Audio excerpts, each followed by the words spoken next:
ओम श्री परमात्मा नमः। मैं आचार्य हरिहर अवस्थी आप सभी का शास्त्र चर्चा चैनल पर हार्दिक स्वागत करता हूँ। परम पूज्य गुरु जी प्रातः शुणी वेद मूर्ति तपोनिष्ठ गीता उपनिषद पुराण धर्मशास्त्र विशेषज्ञ और संस्कृत धर्म विज्ञान संकाय काशी हिंदू विश्वविद्यालय के व्याकरण विभाग के पूर्व विभाग अध्यक्ष हम लोग चरक संहिता पर ज्ञान दे रहे हैं। सूत्र स्थान है और उसका पहला अध्याय है और 71वें श्लोक से गुरु जी हम लोग सिखाएंगे। चलते गुरु जी। विश्वमेतदखिलं यस्मिन् पुनर्लीयते यस्मात् स्थावरजङ्गमात्मकृतं लोकं दरीदृश्यते भासा यस्य विभान्ति सर्वजगतः ज्योतिषि सर्वात्मना तं देवं जगदेककारणमयं वन्दे त्रिलोकीश्वरम्।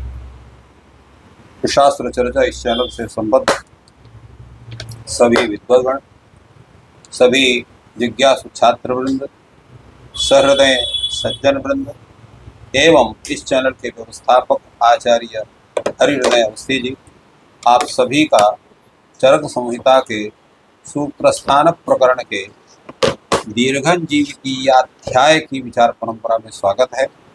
आज हम लोग 71वें श्लोक से आज का विचार प्रारंभ कर रहे हैं। सर्वप्रथम इसमें जो विचार है वो यही हुआ है कि हौम औषध द्रव्य कौन कौन से? सुवर्णम समलाः पंच लोहा ससिकता सुधा मनः शिलाले मणयो लवणम गैरिकांजने भौम औषधम उद्दिष्टम, अर्थात सोना और समलाः पंचलोहा, मल के साथ 5 प्रकार के जो लौह शब्द हैं कौन कौन है? तो मंडूर कहते हैं लौह का किट, जो लोहे का एक किट निकलता है उसी तरह का होता है वो। और ये 5 लोहा माने जाते हैं लौह पदार्थ। कौन कौन? चांदी, तांबा, त्रपु और जो कलई जिसको टीन कहते हैं, और सीसा और लोहा, ये जितने चीजें ये पंचलोहा माने जाते हैं। ससिकता सुधा, और सिकता कहते हैं बालू, और सुधा माने चूना। मैनशिल मना शिलाले, तो मनाशिल और हरताल। मणि मणि मणि का अर्थ होगा जितने प्रकार के ये जितने रत्न हैं उनको सबको मणि कहते हैं। तो ये सभी रत्न उपरत्न जो है मणि शब्द से हो। लवणम, लवण का मतलब नमक। और गैरिक, गैरिक माने गेरू जिसको कहते हैं, जिसको लाल रंग का होता है। और अंजन, अंजन जो बनाया जाता है। ये भूमि संबंधी औषध हैं जिनका गणना यहाँ पर की गई। औद्भिदम तो चतुर्भिदम, और उद्भिद ये 4 प्रकार के। उद्भिद का मतलब वो तो उद्भिद औषध, उद्भिद वनस्पति वृक्ष आदि जो है। वनस्पतिर्विरुद्धश्च वानस्पत्यस्तथ औषधि, ये 4 कौन है? औषधि। ये 4 जो है चतुर्विध जो उद्भिद बतलाए गए हैं। तो इसमें एक वनस्पति है, एक विरुद्ध है, एक वानस्पत्य है और एक औषधि है। वनस्पति किसको कहते हैं? तो जिनमें पुष्प के दर्शन के बिना फलों की उत्पत्ति होती है उसको वनस्पति कहते हैं। जैसे गूलर हो गए, उसमें फूल दिखाई नहीं देते हैं और फल लग जाते हैं। और वानस्पत्य कौन है? जिनमें फूल दर्शन के बिना जो है नहीं, जिनमें फूल लगने के बाद फल दिखलाई पड़ते हैं उनको वानस्पत्य कहते हैं। ये दोनों अंतर है। जैसे आम है, केला है, या जितने भी ऐसे फल हैं जिनमें पहले फूल लगते हैं और वो फल, उसको कहते हैं वानस्पत्य। और औषधि किसको कहते हैं? औषधि कहते हैं ये फल के पकने के बाद जिनका पेड़ अपने आप सूख जाता है उसको औषधि कहते हैं। औषधि जैसे गेहूं है, चना है, धान है इत्यादि। और विरुद्ध किसको कहते हैं? विरुद्ध कहते हैं जो लता आदि जैसे गिलोय वगैरह हो गए, तो ये गुल्म विरुद्ध जो है गुल्मलता इत्यादि को विरुद्ध कहते हैं। तो इस प्रकार की 4 प्रकार की ये उद्भिद जो औषधियां हैं उनकी गणना की गई। मूल त्वक्सार निर्यास नालस्वरस पल्लवाः क्षारा क्षीरम फलम पुष्पम भस्म तैलानि कंटकाः पत्राणि शुंगा कंदाश्च प्ररोहाश्चिद हिदो गणः। तात्पर्य क्या हुआ? ये जो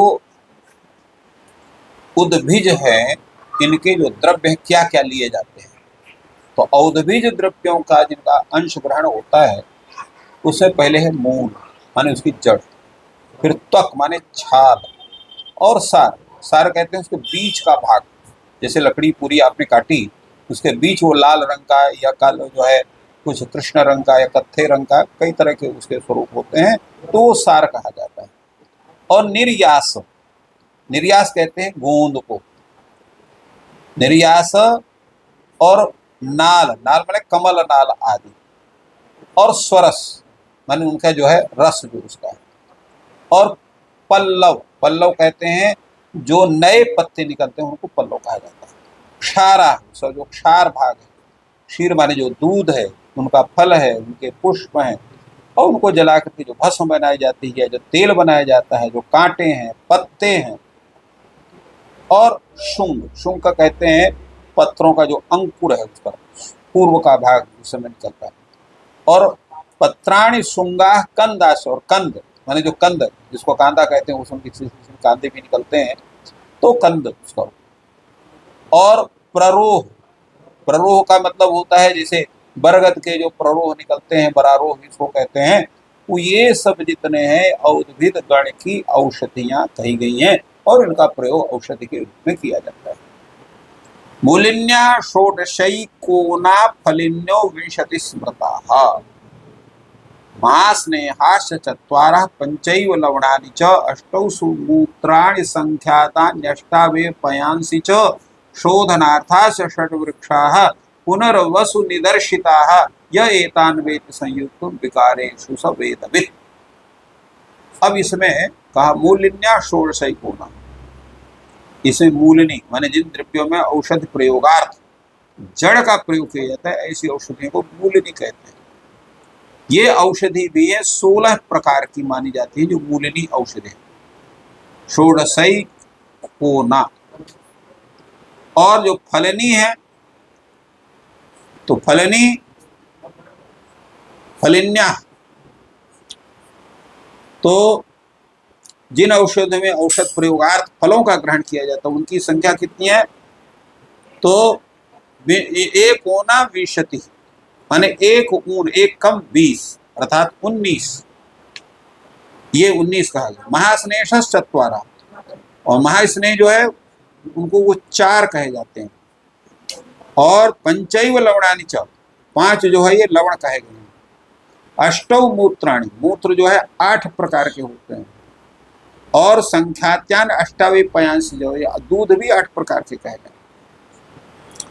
शोधनार्थश्च षड्वृक्षाः, और आत्रे पुनरुसु ने कहा संशोधन के लिए उपयोगी 6 वृक्षों का निर्देश किया है। एतान वेत्ति संयोक्तुम, जो चिकित्सक उन तत्त द्रव्यों का प्रयोग करने में कुशल होता है स वेदवित्, वही उसका आयुर्वेद का ज्ञाता माना जाता है। सब कोई इस तरह के ज्ञाता नहीं माने जा सकते हैं। हस्तिदंती हैमवती श्यामा त्रिविध दधो गुडा सप्तला श्वेत नामाचा प्रत्यक्ष श्रेणी गवाक्ष्यपि ज्योतिष्मती च बिब्बीचा क्षणपुष्पी विषाणिका अजगंधा द्रवंती चा क्षीरिणा चात्रशोच। यह 16 वृक्ष जो है वो बताए गए हैं जिनमें वो क्षीरी का जैसे दूध निकलता है। तो हस्तिदंती, हस्तिदंती जो है जिसको नागदंती भी कहते हैं। हैमवती, हैमवती बालवच जिसको कहते हैं। श्यामा माने काली निशोथ, और त्रिविध माने सफेद निशोथ। और अधोगुड़ा, अधोगुड़ा माने वृद्ध दारक या विधारा भी कहीं कहीं कहते हैं उसको। सप्तला माने सातला, सिहुणा जिसको कहते हैं। श्वेत नाम, सफेद अपराजिता या सफेद कोयल, ऐसा भी उसका नाम मिलता है। प्रत्यक्ष श्रेणी माने दंती, और गवाक्षपी, गवाक्षी माने इंद्रायण, उसको गवाक्षी भी कहते हैं। ज्योतिषमती, मालकांगनी को ज्योतिषमती कहते हैं। बिंबी, कड़वी कुंदरू जो है उसको बिंबी कहते हैं। क्षण पुष्पी, श्रवणी जंगली सनई, इसको क्षण पुष्पी कहते हैं। विषाणिका, इसको मरोड़ फली या काकड़ सिंगी इसको कहते हैं विषाणिका को। अजगंधा, अजगंधा माने काकड़ी, जंगली अजवाइन को उसको अजगंधा कहते हैं। द्रवंती, ये दंती भेद का दंती का एक प्रकार है। क्षीरणी, क्षीरणी मतलब स्वर्ण क्षीरी या चोक अथवा दुधिका। इतने जो है क्षीरी शब्दों माने क्षीरी अर्थात 16 द्रव्यों की गणना इसमें क्षीरी के रूप में इनमें की गई। क्षणपुष्पी च बिंबी च छद्रे हैमवत्यपि श्वेता ज्योतिष्मती चैव योज्य शीर्ष विरेचने एकादशावशिष्टाया प्रयोस्ता विरेचने इत्युक्ता नाम कर्मभ्याम मूलिन्या फलिनयो ही श्रेणु। और कहते हैं क्षण पुष्पी जो जंगल सनई है, बिंबी है, हैमवती है, इनका प्रयोग किस लिए किया जाता है? तो क्षण पुष्पी बिंबी छर्दने हैमवती, छर्दने अर्थात वमन में इनका प्रयोग किया जाता है। श्वेता ज्योतिषमेव योज्या शीर्ष विरेचने, और जो श्वेता अर्थात श्वेत कोयल है, ज्योतिषमती है अर्थात मालकंगनी है, इनका शिरो विरेचन के लिए, शीर्ष विरेचन, शिरो विरेचन के लिए। एकादशावशिष्टा या प्रयोजस्ता विरेचने, और जो इनसे बच गई जो 11, तो उन 11 औषधियों का प्रयोग केवल विरोचन के लिए किया जाता है। इस प्रकार मूलिनी जो औषधियां हैं उनके सबके विषय में बताया गया। अब इसके आगे फलिनी की गणना हम लोग करेंगे। तो इस प्रकार गुरुजी ने विभिन्न जो वर्गीकरण हैं उनका वर्णन किया। आपका ईश्वर आपकी सहायता हो।